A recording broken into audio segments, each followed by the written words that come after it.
दोस्तों, स्वागत है आपका हमारे चैनल आर.के. वर्मा में। गंगाराम पटेल और बुलाखीराम की बेस्ट मजेदार कहानी ताबीज ने खोला रहस्य। दोस्तों, वापसी पर लौटते हुए शाम होने पर दोनों एक नए नगर में ठहरे। उन्होंने नगर के बाहर एक मनोरम स्थान में अपना डेरा जमाया। मामूल के मुताबिक पटेल ने पैसे देकर अपने तथा घोड़ों के भोजन का प्रबंध करने के लिए शहर भेज दिया। वहां से जब सारा सामान खरीद कर बुलाखी लौटा तो एक नई घटना देखकर आया। रात को जब दोनों खाना खाकर निवृत्त हो गए तो पटेल ने ही पूछा, बुलाखी, लगता है आज तूने इस शहर में कोई नया दृश्य नहीं देखा, इसलिए चुप बैठा है।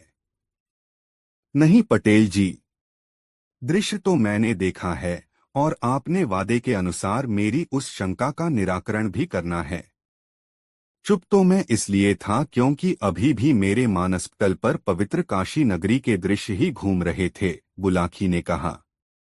काशी नगरी तो अब पीछे छूट गई। अब वर्तमान में लौट आ और मुझे बता कि आज तूने क्या देखा, पटेल बोले। पटेल जी, आज जब मैं बाजार से सामान खरीदकर वापस लौट रहा था तो मैंने एक चौराहे पर एक स्त्री को जंजीरों से बंधे हुए देखा।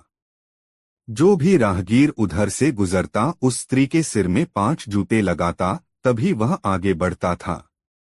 मेरे लिए यह एक कौतूहल की बात है। कृपया इसका रहस्य मुझे बताइए। तो सुन बुलाखीराम, पटेल ने कहा, इस घटना के पीछे एक कहानी है जो इस प्रकार है। इस नगर के राजा का नाम चंद्रदत्त है। उसकी 3 रानियां थीं, माला, रूपा और पद्मा। माला सबसे बड़ी थी, अतः उसे पटरानी का पद प्राप्त था। राजा के कोई संतान नहीं थी। वह संतान प्राप्ति के लिए बहुत उत्सुक था। दोनों छोटी रानियों से उसने विवाह भी इस कारण ही किया था, जिससे कि वे अपनी कोख से किसी संतान को जन्म दे सकें, पर अफसोस की बड़ी रानी की तरह दोनों छोटी रानियों को भी कोई संतान न हो सकी। राजा ने अनेक वैद्य हकीम और मंत्रतंत्र करने वाले पौरफकीरों को तीनों रानियों को दिखाया। अंततः उसकी इच्छा पूर्ण हुई। बड़ी रानी को गर्भ रह गया। जब बड़ी रानी माला गर्भवती हो गई तो दोनों छोटी रानियों को उससे ईर्ष्या पैदा हो गई। उन्हें यह लगने लगा कि अब बड़ी रानी का तो राजा की निगाहों में सम्मान और भी बढ़ जाएगा, जबकि हम दोनों उपेक्षित हो जाएंगी। ऐसा विचार कर दोनों ने एक कुचक्र रचा। उन्होंने बड़ी रानी के गर्भ से जन्म लेने वाले शिशु का वध करवाने का फैसला कर लिया। एक दिन बड़ी रानी ने उन दोनों से पूछा, रूपा और पद्मा, तुम दोनों मेरी छोटी बहनों की तरह हो। यह तो मैं जानती हूं कि तुम्हें भी प्रसव का कोई अनुभव नहीं है और मेरे भी गर्भ से यह पहली ही संतान होगी।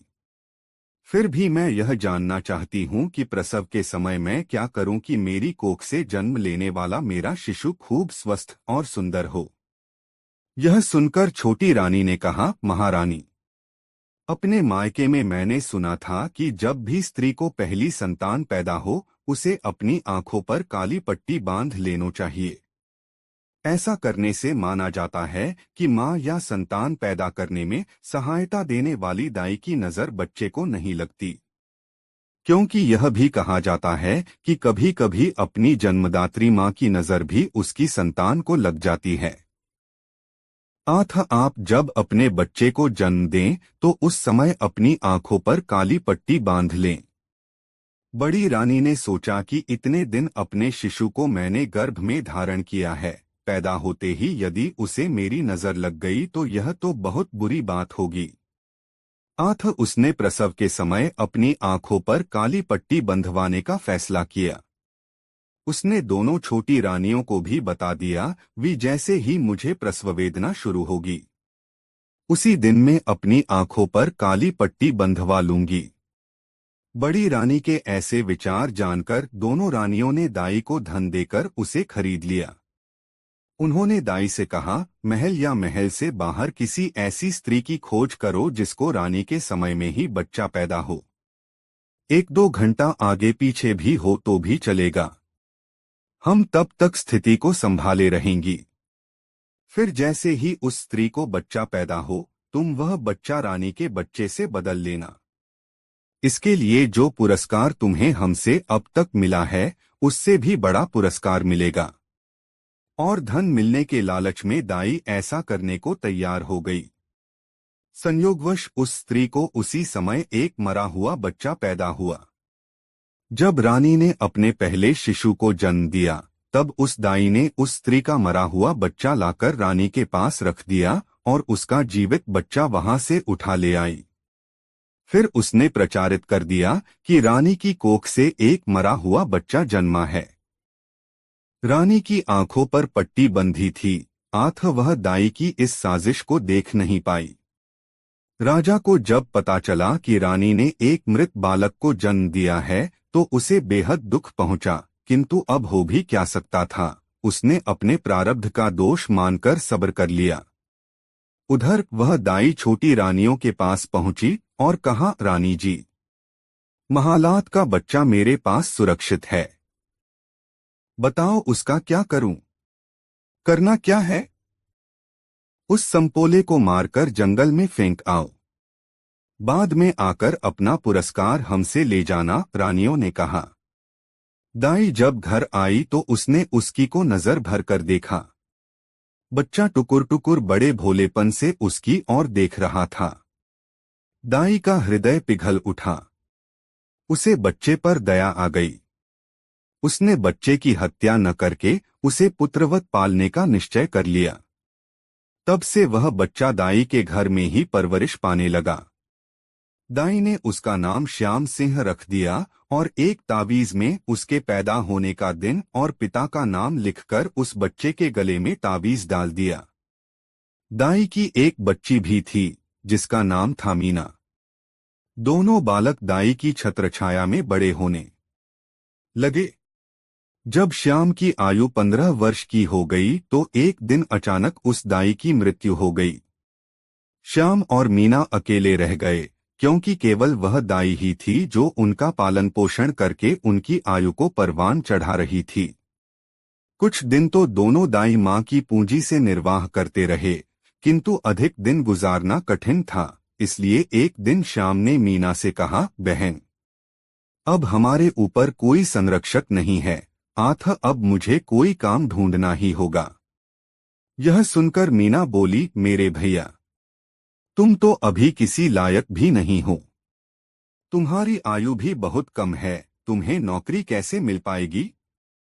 तुम चिंता मत करो बहन। जब आदमी किसी काम को करने का निश्चय कर लेता है तो कोई न कोई रास्ता निकल ही आता है। वैसे भी ऐसा कहा गया है कि ईश्वर भी उन लोगों की मदद करता है जो अपनी मदद अपने आप करते हैं। मैं आज ही राजा के दरबार में जाता हूं और उसके यहाँ कोई नौकरी पाने की कोशिश करूंगा। हे बुलाखी नाई। ऐसा कहकर वह राज दरबार के लिए चल पड़ा। जब वह राजमहल के नीचे से गुजर रहा था, तब बड़ी रानी माला की दृष्टि उस पर पड़ी। वह उस समय महल की छत पर बैठी नीचे से गुजरते हुए लोगों को देख रही थी। श्याम को देखकर न जाने कैसे उसके मन में उसके प्रति ममता पैदा हो गई।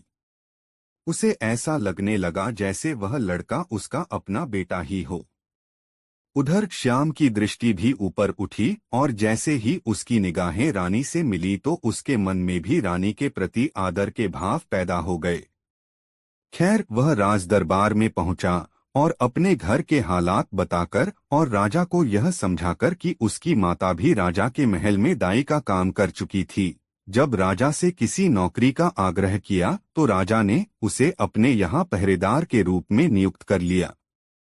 इस प्रकार श्याम राजा का व्यक्तिगत सेवक बनकर राजा के महल में प्रवेश पा गया। श्याम ने शीघ्र ही अपनी सेवाओं से राजा का मन मोह लिया। राजा उसे बहुत चाहने लगा। अब वह जहां भी जाता, सेवक के रूप में श्याम को जरूर ले जाता। इस तरह धीरे धीरे करके 5 वर्ष व्यतीत हो गए। श्याम 20 वर्ष का एक कड़ियल जवान बन गया। एक बार राजा उसे अपने साथ लेकर वन में शिकार खेलने गया। वहां जंगल में एक सिंह को देखकर राजा ने अपना घोड़ा उसी दिशा में दौड़ा दिया। निकट पहुंचकर राजा ने अपना भाला सिंह पर चलाया, किंतु भाला उसके शरीर के बालों को छूता हुआ निकल गया। यह देखकर सिंह ने पलटकर वार कर दिया, लेकिन इससे पहले कि सिंह राजा पर झपट्टा मारे, श्याम उसके सामने दीवार बनकर अड़ गया। श्याम ने अपनी तलवार सिंह की छाती से अड़ा दी। तब सिंह ने राजा का ध्यान तो छोड़ा और श्याम पर टूट पड़ा। दोनों में जोर आजमाइश होने लगी।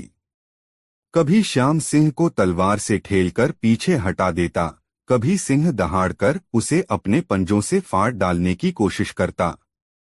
काफी देर तक उन दोनों के बीच मौत की यह आंख मिचौली होती रही। इस बोझ श्याम के गले में पड़ा ताबीज टूटकर नीचे गिर गया। राजा ने जब सिंह को भारी पड़ता देखा तो वह भी घोड़े से कूदकर सिंह से भिड़ गया। दो दो तलवारों की मार सिंह न झेल सका। वह घायल होकर भूमि पर गिरकर तड़पने लगा।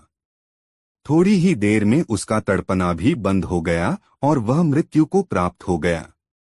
इसी बीच श्याम के गले से नीचे गिरा वह ताबीज राजा की निगाहों में आ गया। उसने नीचे झुककर उस ताबीज को उठाया और उसे अपनी जेब में रख लिया। दोनों जब सिंह का आखेट करने के बाद महल लौटे तो राजा ने श्याम का बड़ा सम्मान किया। उसने उसकी पदोन्नति कर दी और कई और भी बहुत सी सुविधाएं उसे दे दी। रात को राजा ने अपनी राजसी पोशाक उतारी तो वह ताबीज उसकी जेब से निकलकर नीचे जा गिरा। राजा ने ताबीज उठाया और ताबीज को उलट पलट कर देखा। फिर उसने जब ताबीज खोला तो उसमें से एक कागज का पुर्जा निकला, जिसमें श्याम के बारे में सब कुछ लिखा हुआ था। राजा को यह जानकर बेहद खुशी हुई कि श्याम उसी का बेटा है। तावोज में मिले कागज पर लिखी तहरीर को पढ़कर राजा को सारा भेद मालूम पड़ गया। उसने बड़ी रानी माला को जब यह बात बताई तो उसको खुशी का भी ठिकाना न रहा। उसने श्याम को अपनी छाती से लगा लिया और बार बार उसकी बलैया लेने लगी। तावीज में मिली तहरीर पढ़कर राजा को दोनों छोटी रानियों पर बेहद गुस्सा आया। उसने उसी समय दोनों को दंड देने का निश्चय कर लिया। उधर जब दोनों रानियों को यह मालूम हुआ कि उनकी योजना का भंडाफोड़ हो गया है और राजा अब उन्हें क्षमा नहीं करेगा, तो वे दोनों बेहद घबराईं। इसी घबराहट में रानी पद्मा ने तो विष खाकर आत्महत्या कर ली, लेकिन रूपा आत्महत्या करने का साहस जुटा न पाई। राजा ने उसे जीवित गिरफ्तार कर लिया और सजा के रूप में उसके हाथ पांव बंधवाकर एक चबूतरे पर बिठा दिया। फिर उसने आज्ञा प्रसारित करवा दी कि राज्य का जो भी व्यक्ति उस चबूतरे के पास से गुजरे वह रानी रूपा के सिर पर 5 जूते मारे। कहानी का समापन कर पटेल ने कहा, सोहे बुलाखी नाई, आज तुम जो अनोखी घटना देख कर आए थे वह वही घटना थी। रूपा रानी को उसके किए का दंड दिया जा रहा था।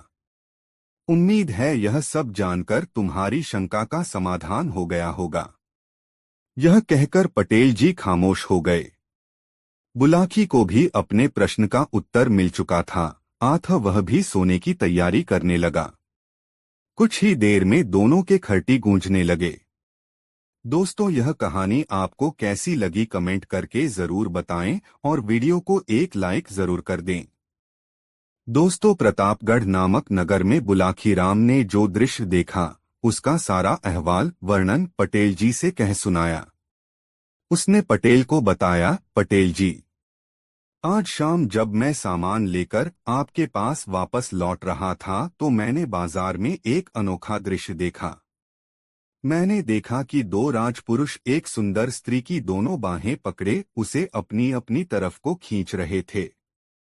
यह देखकर मैं उनके निकट पहुंचा, तभी अचानक वह स्त्री गायब हो गई और मैं आश्चर्यचकित होता हुआ आपके पास लौट आया। ठीक है, बोले पटेल, अभी अपनी उत्सुकता थोड़ी शांत रख। रात को सोने से पहले ही तुझे अपने प्रश्न का उत्तर मिल जाएगा। अभी तो भोजनादि की व्यवस्था कर, घोड़ों को दाना पानी खिला, कहकर पटेल शौच निवृत्ति के लिए चले गए। रात को जब दोनों भोजन करके निवृत्त हो गए तो पटेल ने कहा, बुलाखीराम, यहाँ से कुछ 100 कोस दूर विरमगढ़ नाम का एक नगर है। इस नगर में चक्रधर नाम का एक राजा राज करता था। चक्रधर आयु में पूर्ण रूप से युवा था। अभी उसने विवाह भी नहीं किया था। वह सही अर्थों में अच्छे आचरण वाला एक प्रजापालक राजा था। प्रजा भी उसे बहुत चाहती थी। राजा चक्रधर का एक मंत्री बहुत दुष्ट था। वह राजा के सामने तो बड़ी मीठी मीठी बातें करता था, लेकिन पीठ पीछे उसकी बुराई करता था। उसने गुप्त रूप से पड़ोसी देश के राजा के साथ संपर्क बनाया हुआ था। पड़ोसी देश के राजा ने उससे वादा किया हुआ था कि यदि वह विरमगढ़ नगर पर उसका अधिकार करा दे तो वह उसे बहुत सा धन और भूमि उपहार में देगा और उसे अपने राज्य का प्रधानमंत्री बना देगा। इसी लालच के कारण वह दुष्ट मंत्री राजा चक्रधर के राज्य की गुप्त सूचनाएं उसे चोरी छिपे पहुंचाता रहता था। उन सूचनाओं के आधार पर एक दिन उस पड़ोसी राजा ने राजा चक्रधर के नगर विरमगढ़ पर धावा बोल दिया और इससे पहले कि राजा चक्रधर की सेना सावधान होती, उसी मंत्री की सहायता से पड़ोसी राज्य की सेना ने नगर पर अधिकार कर लिया। तब राजा के सैनिक जीजान से राजा के महल की रक्षा करने में जुट गए। राजा चक्रधर स्वयं हथियार लेकर शत्रु से जूझने निकला, लेकिन तभी उसके घायल वफादार सैनिक उसका रास्ता रोककर उससे कहा, राजन, बाहर मत जाइए। नगर पर शत्रु का अधिकार हो चुका है और अब दुश्मन के सैनिक टिड्डी दल की तरह महल पर अधिकार करने के लिए इधर ही बढ़े चले आ रहे हैं। स्थिति बहुत ही विषम हो चली है। ऐसे में आप किसी तरह बचकर यहां से चले जाइए। लेकिन सैनिक राजा बोला, बचकर जाऊं भी तो कैसे? महल से बाहर जाने का तो एकमात्र द्वार यही है। नहीं राजन, महल से बाहर जाने का एक गुप्त द्वार भी है, सैनिक ने कहा, और मैं उस मार्ग को जानता हूं। वह गुप्त द्वार एक सुरंग का है, जिसका सिरा यहां से 2 कोस दूर जंगल में निकलता है। मैं आपको उस गुप्त द्वार को दिखाई देता हूं।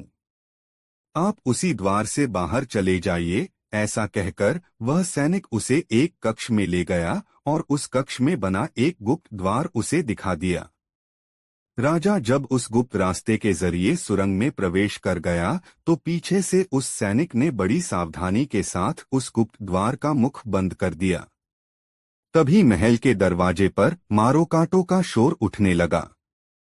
सैनिक तलवार उठाए शत्रु से जूझने के लिए मुख्य द्वार की ओर लपका, लेकिन वह अधिक दूर न जा पाया।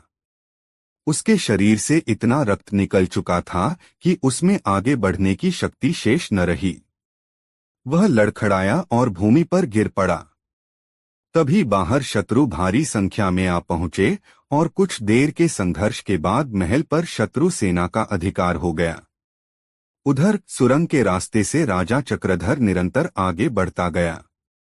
सुरंग में अंधकार था। आठ अंधेरे में उसने कई जगह ठोकरें खाई, कई स्थानों पर गिरा, कई जगह उसके सिर से पत्थर टकराए, लेकिन किसी तरह वह सुरंग के मुहाने पर पहुंच गया। वह बाहर निकला तो स्वयं को एक जंगल में पाया। घनघोर जंगल, हिंसक पशुओं का भय, राजा प्यास से व्याकुल हो रहा था। उसने दाएं बाएं निगाहें दौड़ाई कि शायद कहीं जल का कोई स्रोत मिल जाए, लेकिन न तो उसे कोई सरोवर दिखाई दिया और न कोई नदी। तब वह जल की खोज में आगे चल दिया। जंगल निरंतर घना होता जा रहा था। काफी दूर चलने के बाद अंततः वह एक छोटे से चौरस मैदान में जा पहुंचा। उस मैदान में एक अत्यंत खूबसूरत 2 मंजिला मकान उसे बना हुआ दिखाई दिया। उस मकान को देखकर राजा की हैरत बढ़ गई। कौन रहता है इस मकान में? किसने इस बियाबान जंगल में बनवाया यह खूबसूरत मकान? कहीं यह मकान किसी शत्रु का तो नहीं? आदि प्रश्न उसके मन को मथने लगे। जो होगा देखा जाएगा, ऐसा विचार कर राजा उस मकान की ओर बढ़ गया। वह मकान के दरवाजे पर पहुंचा और आवाज लगाई, कोई है? लेकिन कोई उत्तर उसे न मिला। उसने 2-3 बार आवाजें लगाई, लेकिन जब कोई उत्तर न मिला तो वह मकान का दरवाजा खोलकर अंदर दाखिल हो गया। मकान बाहर से जितना सुंदर नजर आता था, अंदर से उससे भी कई गुना ज्यादा खूबसूरत था। कमरे में एक पलंग बिछा हुआ था। थका-हारा राजा उस पर बैठ गया। फिर वह उठा और सीढ़ियां चढ़कर दूसरे खंड पर पहुंच गया। वहां भी एक भव्य कक्ष बना हुआ था, जिसमें आवश्यकता की सारी चीजें रखी हुई थीं। राजा ने पहले तो पानी पीकर अपनी तृष्णा शांत की, फिर नीचे उतरकर उसी पलंग पर आकर लेट गया। वह बेहद थकान महसूस कर रहा था। आठ एक बार लेटा तो फिर उठा नहीं। उसे निद्रा रानी ने अपनी गोद में समेट लिया।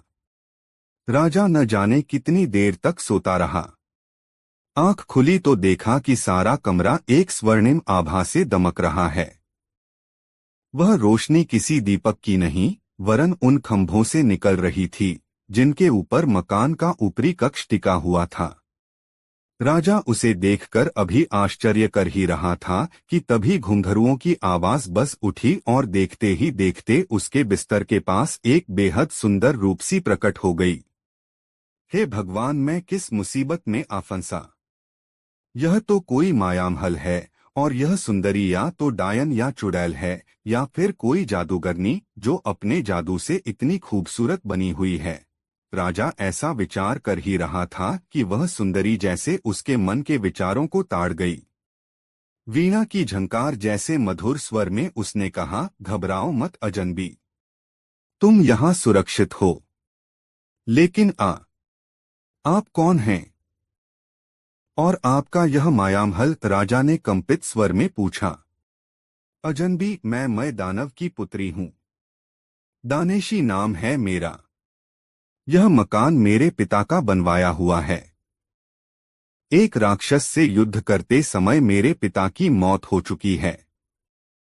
वह राक्षस मेरे रूप का दीवाना है, वह हर हालत में मुझे पाना चाहता है। उसके भय से दिन में तो मैं अदृश्य हो जाती हूँ और रात के समय यहाँ आ जाती हूँ। दानवकन्या ने स्वयं ही अपना परिचय दिया। दोस्तों, वीडियो को एक लाइक जरूर कर दे। तत्पश्चात राजा ने भी अपना परिचय दिया और उस पर कैसी मुसीबत आ पड़ी है, किस परिस्थिति में उसे अपना राज्य छोड़कर जान बचाने के लिए भागना पड़ा है, वह सब उस दानवकन्या को बताया। सुनकर दानवकन्या ने कहा, घबराओ नहीं। जब तक तुम्हारा विपत्तिकाल चल रहा है, तब तक यहीं रहो। यहाँ जरूरत की हर सामग्री मौजूद है। ऐसा कहकर वह राजा का हाथ पकड़कर बाहर ले आई। उस चौरस मैदान की ओर उसने कोई मंत्र बुदबुदाते हुए हाथ से कोई संकेत किया। देखते ही देखते पूरा मैदान किसी भव्य राजमहल में परिवर्तित हो गया। खूबसूरत बगीचे, मनोरम फव्वारे, दास दासियां सब न जाने कैसे उस राजमहल में प्रकट हो गए। उस राजमहल के सामने वह मकान बहुत ही साधारण सा लगने लगा। दानेशी उसके हाथ में हाथ डालकर पुनः उसे अंदर ले आई और बड़े प्रेम से उसे पलंग पर बिठाकर बोली, राजन, आपको भूख लगी होगी, पहले भोजन कर लीजिए, बातें तो बाद में होती रहेंगी। ऐसा कहकर दानेशी ने ताली बजाई। ताली बजाते ही न जाने कैसे उस कमरे में भोजन की थालियां लिए अनेक सेविकाएं प्रकट हो गईं। दानेशी ने तब राजा चक्रधर को बड़े प्यार से अपने हाथों से खाना खिलाया। भोजन बहुत स्वादिष्ट था। यद्यपि यह स्वयं राजा था और उसके राजमहल में भी भोजन की बहुत अच्छी व्यवस्था रहती थी, तथापि आज जैसा भोजन उसने न खाया था, वह तो इसके आगे कूड़ा था। इतनी कहानी सुनाकर पटेल ने थोड़ा विराम लिया। हुक्के का एक जोरदार कश खींचा और धुआं बुलाखीराम की ओर उछाल दिया। अरे, यह क्या कह रहे हो पटेल जी? धुआं दूसरी ओर फेंको, बुलाखी चिल्लाया। मुझे खांसी उठ आएगी। पटेल मुस्कराए और बोले, मैं यह जानने की कोशिश कर रहा था कि कहीं तू सो तो नहीं गया। अंधेरे में दिखाई तो कुछ दे नहीं रहा। कुछ देर पहले तक तू हुंकारा भर रहा था, पर अब वह भी बंद कर दिया है। इसलिए मुझे तुझे सचेत करना पड़ा। खैर, यह बता कैसी लग रही है यह कहानी? बहुत ही अच्छी, बेहद दिलचस्प, बुलाकी बोला। आप कहानी जारी रखिए। बुलाकी। राजा चक्रधर और दानेशी का प्रेम प्रसंग काफी लंबा है। तो मैं तुझे संक्षिप्त में बताता हूँ कि वहां रहते रहते दोनों में प्यार हो गया। फिर एक दिन अग्नि को साक्षी मानकर दोनों ने विवाह कर लिया और दोनों पति पत्नी के रूप में वहां रहने लगे। बुलाकी। जैसा कि मानव स्वभाव है, हर मानव अपने जीवन में विविधता चाहता है। एकरसता उसे बोर कर देती है। यही कुछ राजा चक्रधर के साथ हुआ। महीनों तक एक ही स्थान पर रहते हुए वह उकताने लगा। तो एक दिन अपनी पत्नी दानेशी से कहा, प्रिय, तुम्हें तो तंत्र मंत्र विद्या का ज्ञान है। जब चाहे रूप बदलकर अथवा अदृश्य रूप में जहां भी चाहती हो चली जाती हो, किंतु मैं ठहरा एक साधारण मानव। मैं इस निर्जन स्थान में एक ही जगह रहते रहते बहुत उकताहट महसूस करता हूँ। मेरी इच्छा है कि कुछ दिनों के लिए हम निकट के किसी बड़े नगर चलें, साधारण व्यक्तियों की तरह वहां रहें, नए नए लोगों से मिलें, उनके जीवन के विषय में जानें, वार्तालाप के जरिए कुछ उनसे नई बातें सीखें, कुछ अपनी बात उन्हें सिखाएं। कहो क्या विचार है इस विषय में तुम्हारा? मुझे तो कोई एतराज नहीं है, किंतु तुम पर कोई संकट न आ जाए, दानेशी ने आशंका जताई। कोई संकट नहीं आएगा, और फिर आया भी तो वीरतापूर्वक उसका भी मुकाबला कर लेंगे। इस प्रकार दानेशी को राजी करके राजा चक्रधर उसे इसी शहर में कुछ दिन घूमने के लिए ले आया। 2 दिन खूब आराम से बीते। उन दोनों ने खूब सैर सपाटा किया, नए नए स्थान देखे, ढेरों अच्छी अच्छी चीजों की खरीदारी की। लेकिन तीसरे दिन उनके समक्ष एक संकट आ खड़ा हुआ ये कि जब वे दोनों खरीदारी करके एक दुकान से बाहर निकल रहे थे, तो वहां के राजा की नजर उस दानवकन्या पर पड़ गई और वह उस पर मोहित हो उठा। वह घोड़े से नीचे उतरा और दानेशी के समीप पहुंचकर उससे प्रणय याचना करने लगा। यह देखकर राजा चक्रधर को क्रोध आ गया। उसने राजा से कहा कि यह स्त्री मेरी पत्नी है और आपको किसी विवाहिता स्त्री से प्रणय निवेदन करने का कोई अधिकार नहीं है। बस इसी बात पर उन दोनों में तकरार होने लगी। राजा ने दानेशी का बाजू थामा और उसे खींचकर घोड़े पर बिठाना चाहा, लेकिन तभी उसके पति चक्रधर ने उसका दूसरा बाजू थाम लिया। अब चक्रधर तो दानेशी को अपनी ओर खींचे तो यहाँ का राजा उसे अपनी ओर। दानेशी की स्थिति विषम हो गई। तब उसने अपने तंत्र मंत्र बल का उपयोग किया और देखते ही देखते अदृश्य हो गई। कहानी का समापन कर गंगाराम पटेल ने कहा, कुछ समझे बुलाखीराम? आज तुमने जो दृश्य देखा था वह उसी समय का था। वह स्त्री जो तुम्हारे देखते ही देखते अदृश्य हो गई थी, दानवकन्या दानेशी थी और राजपुरुषों के विषय में तुम जान ही चुके हो। इसलिए खेल खत्म और पैसा हजम। अब लंबी तान कर सो, सुबह उठकर फिर यात्रा करनी है। दोस्तों, यह कहानी आपको कैसी लगी कमेंट बॉक्स में जरूर बताएं। भुगतो बेटा छोटेलाल। गंगाराम पटेल और बुलाखीराम दोनों रात को एक दूसरे नगर में ठहरे तो वहां बुलाखी फिर बाजार में एक अजूबा नजारा देख आया। उसने जब वापस लौटकर यह बाल गंगाराम पटेल को बताई तो गंगाराम ने अपना वही रटा रटाया वाक्य दोहरा दिया, अभी नहीं बुलाखीराम, मैं तेरी इस बात का उत्तर रात को सोते समय ही दूंगा। अभी तो यात्रा से चलकर आए हैं, थके हुए हैं। पहले नहा धोकर स्नान ध्यान कर लें। भोजन के पश्चात जब निवृत्त हो जाएंगे तब आराम से बिस्तर में लेटकर सारी बातें होंगी। अभी तो पहले तू अपनी, मेरी और उन दोनों बेचारे घोड़ों की पेट पूजा की तैयारी कर, क्योंकि हमारी तरह वे भी तो थके हुए होंगे। ऐसा कहकर पटेल शौचादि से निवृत्त होने के लिए चले गए। रात को जब वे दोनों फारिग होकर बिस्तर पर आ लेटे तो पटेल ने उससे कहा, हाँ तो बुलाखी राम जी, अब आप उस नई घटना को बताइए जिसे आज शाम आप इस नगर में देख आए हैं और जिसका रहस्य जानने के लिए आप मरे जा रहे हैं। बुलाखी कहने लगा, पटेल जी, लगता है आज आप विनोद के भाव से भरे हुए हैं, तभी आज आप मुझे आप कहकर संबोधित कर रहे हैं, अन्यथा आप तो मुझे तू के संबोधन से नवाजा करते थे। भाई बुलाखी सुनकर पटेल बोले, दो मित्रों में जब ज्यादा गहरा अपंत्व का भाव होता है वहां सारी औपचारिकताएं अपने आप खत्म हो जाया करती हैं। मेरी बातों का बुरा मत माना कर, मैं तुझे अपना मानता हूं न, इसलिए ऐसी आदत पड़ गई है। बहरहाल छोड़ इस बात को और बता कि तूने आज शाम कौन सा अजूबा दृश्य देखा था। पटेल जी, आज शाम जब मैं बाजार से लौट रहा था तो मैंने एक आदमी को एक चबूतरे पर एक खंभे के साथ बंधा हुआ देखा। उसके समीप ही एक सैनिक भी खड़ा था। चबूतरे के ऊपर एक सरकारी निर्देश टंगा हुआ था जिस पर लिखा था, हर खास अवाम को यह निर्देश दिया जाता है कि जो भी शख्स इस राह से गुजरे वह कोड़ा उठाकर इस व्यक्ति को गिनकर 5 कोड़े अवश्य मारे। जो इस निर्देश का पालन नहीं करेगा उसे राजा की ओर से 5 कोड़े लगाकर दंडित किया जाएगा। पटेल जी, जब मैंने उस निर्देश को पढ़ा था तो मैंने सोचा कि इसका दंड जाने बिना मैं इसे कोड़े क्यों मारूं।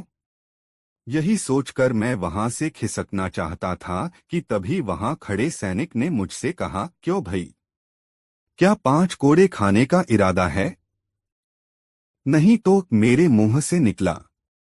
तब उस सैनिक ने मुझे घुड़का और कहा, यदि 5 कोड़े नहीं खाना चाहता है तो नीचे पड़े उस कोड़े को उठा और इस आदमी को 5 कोड़े लगा। पटेल जी, उस सैनिक के कहने पर तब मुझे उस कैदी को 5 कोड़े लगाने पड़े। बस तभी से मेरी आत्मा पर यह बोझ पड़ा हुआ है कि मैंने उस आदमी का अपराध जाने बिना 5 कोड़े मारे। अब आप उस कैदी के विषय में बताइए और यह भी बताइए कि किस अपराध के कारण उसे यह सजा भुगतनी पड़ रही है। बुलाखी पटेल बोले, अपनी आत्मा पर पड़ा बोझ उतार दे और यह समझ ले कि उस आदमी को 5 कोड़े लगाकर तूने सवाब का काम किया है। उस आदमी का अपराध इतना गंभीर है कि उसके लिए राजा ने इससे भी बड़ी सजा नियत की होती तो किसी को भी अफसोस नहीं होता। सुन, मैं तुझे आरंभ से ही सारी कहानी सुनाता हूँ। इस नगर में चंद्रचूड़ नाम का एक महाजन निवास करता है। उस महाजन की एक कन्या है जो बेहद रूपवान है। उसका नाम है अनामिका। महाजन का एक पुत्र भी है जिसे सब लोग चक्रधारी कहकर बुलाते हैं। महाजन ने अपनी बेटी अनामिका की मंगनी बहुत पहले अपने एक मित्र के पुत्र के साथ निश्चित कर दी थी, किंतु अभी तक उसने उसका गौना नहीं किया था। कारण यह था कि अनामिका की आयु अभी इतनी नहीं हुई थी कि उसका गौना करके उसकी ससुराल विदा करा दिया जाए। बुलाखी, यह नगर गंगा के बहुत समीप है। यहाँ के लोगों में धार्मिक आस्था भी बहुत है। अन्य नगरों में रहने वालों की तरह यहाँ के लोग भी प्रति वर्ष दशहरे के अवसर पर गंगा स्नान के लिए जरूर जाते हैं। इस बार जब दशहरे का पर्व पड़ा तो दूसरे नगरवासियों की तरह अनामिका भी अपने माता पिता और सखी सहेलियों के साथ गंगा स्नान के लिए गई। गंगा किनारे पहुंचकर अन्य लोगों की तरह अनामिका के पिता ने भी अपने रहने के लिए डेरा व्यवस्थित किया और बारी बारी से गंगा जी में स्नान करने के लिए गए। पहले पुरुषों ने स्नान किया, तदोपरांत स्त्रियां गंगा स्नान के लिए गईं। बुलाखी, जब अनामिका अपनी सखियों के साथ गंगा स्नान के लिए घाट पर पहुंची तो वहां के कुछ गुंडों ने उसे देख लिया। उसकी मनोहारिणी छवि देखकर वह गुंडे विचार करने लगे कि किसी तरह इस सुंदर युवती को अपने काबू में करके इसका उपभोग करना चाहिए। बाद में जब इससे हमारा दिल भर जाएगा तो हम इसे किसी वेश्या के यहाँ बेचकर अच्छी रकम प्राप्त कर सकते हैं। उन गुंडों का मुखिया था छोटेलाल नाम का एक महाहरामी युवक। उसने इस काम को करने का बीड़ा उठाया। उसने अपने साथियों से कहा, दोस्तों, इसे फंसाकर काबू में करना तो मेरा चुटकियों का काम है। बस मुझे थोड़ा सा समय चाहिए। ठीक है, हम तुम्हें समय देते हैं। उसके दूसरे साथी बोले, देखते हैं तुम कौन सा चमत्कार दिखाते हो। उधर अनामिका और उसकी सखियों ने अपने वस्त्र उतारे और उन वस्त्रों को घाट पर बैठे पंडे के हवाले करके गंगा स्नान करने लगीं। तभी छोटेलाल नामक वह गुंडा उस पंडे के पास पहुंचा और उससे कहा, पंडित जी महाराज, 5 रुपए कमाना चाहते हो? घर बैठे कमाई करना किसे बुरा लगता, बताइए कि काम क्या है यजमान। पंडा बोला, परंतु यह बड़ा आसान सा काम है।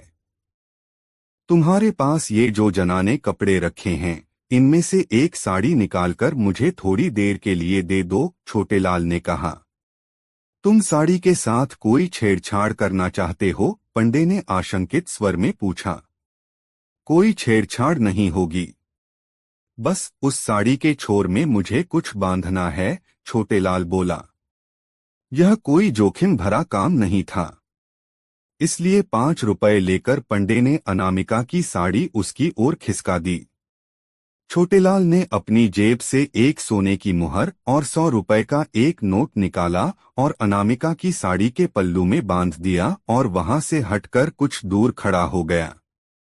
कुछ देर बाद अनामिका और उसकी सखियां स्नान करके बाहर निकलीं और अपने अपने वस्त्र पहनकर चलने लगीं। उसी समय छोटेलाल भी उनके पीछे पीछे चलने लगा। जब वह अपने डेरे के समीप पहुंची तो छोटेलाल ने पीछे से आकर अनामिका का बाजू थाम लिया। एक अजनबी व्यक्ति द्वारा अपनी बाह पकड़ने पर अनामिका उस पर क्रोधित हो गई। उसने तीखे स्वर में कहा, कौन हो तुम? मेरी बाह पकड़ने की तुम्हारी हिम्मत कैसे हुई? यह क्या कह रही हो अनामिका?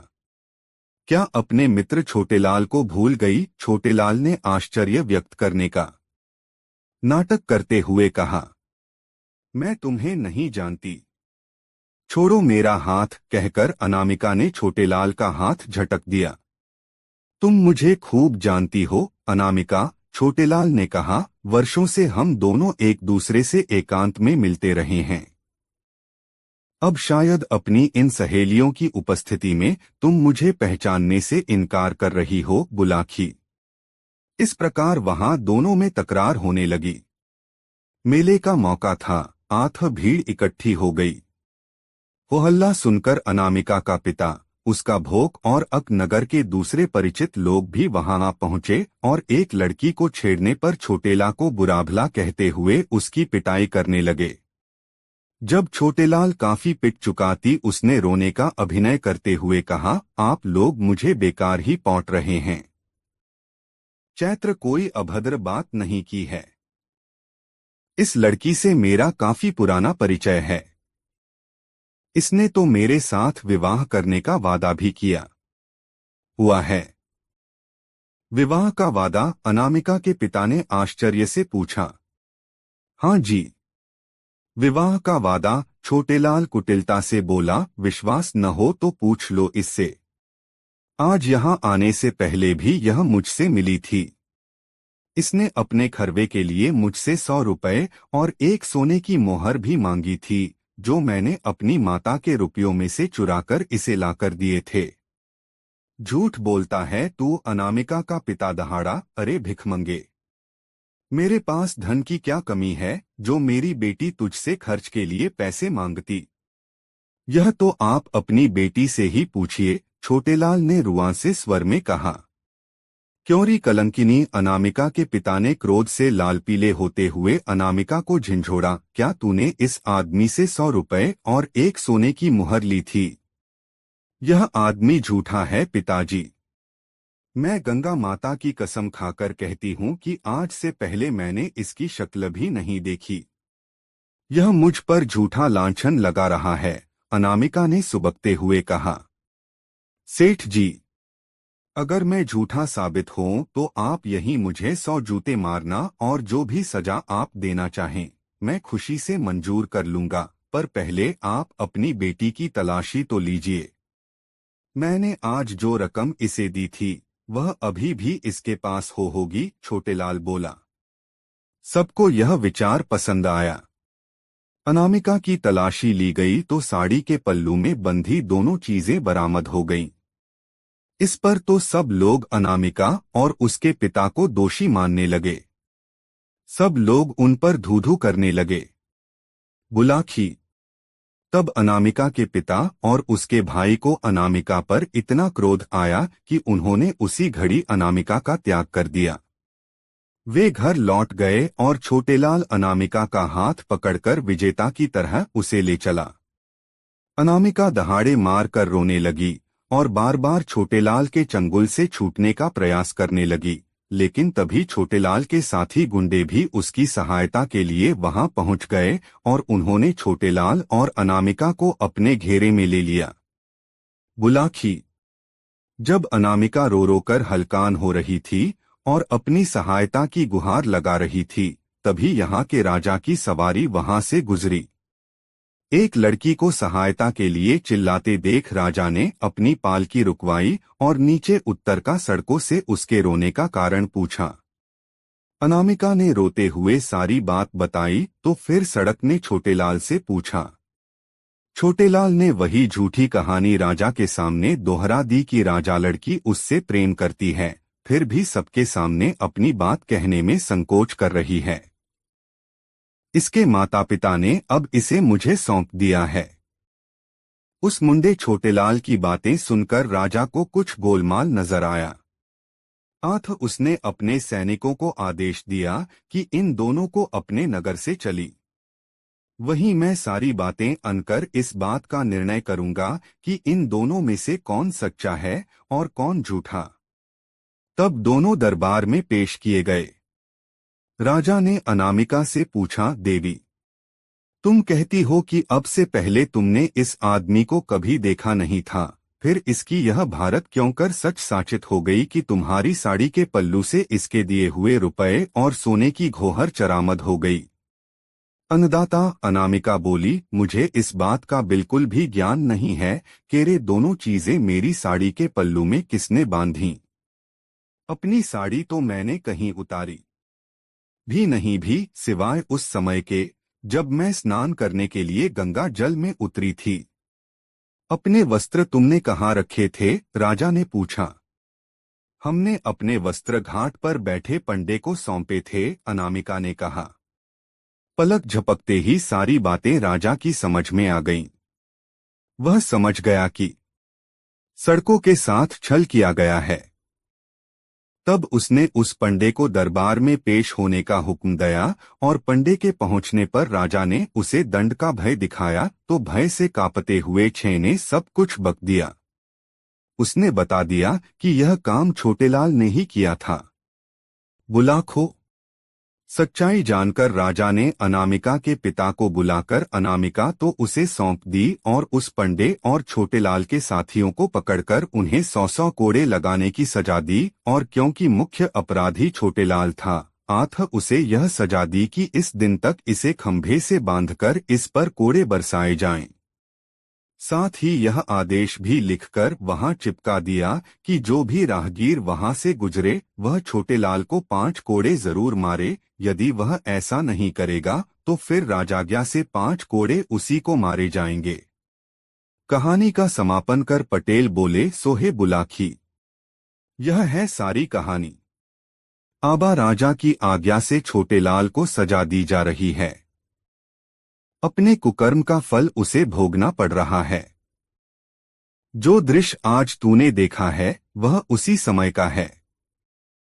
उम्मीद है यह सब जानकर तेरी उत्सुकता शांत हो गई होगी। अब मुझे भी सोने दे और स्वयं भी सो रह, कहकर पटेल ने आंखें मूंद लीं। बुलाखी भी सोने की तैयारी करने लगा। दोस्तों, गंगाराम पटेल और बुलाखीराम की यह मजेदार कहानी आपको कैसी लगी कमेंट करके जरूर बताएं। ऐसी और नई मजेदार कहानी सुनने के लिए हमारे चैनल आरके वर्मा को जरूर सब्सक्राइब कर ले। यह वीडियो अपने मित्रों को जरूर शेयर करें। वीडियो देखने के लिए धन्यवाद।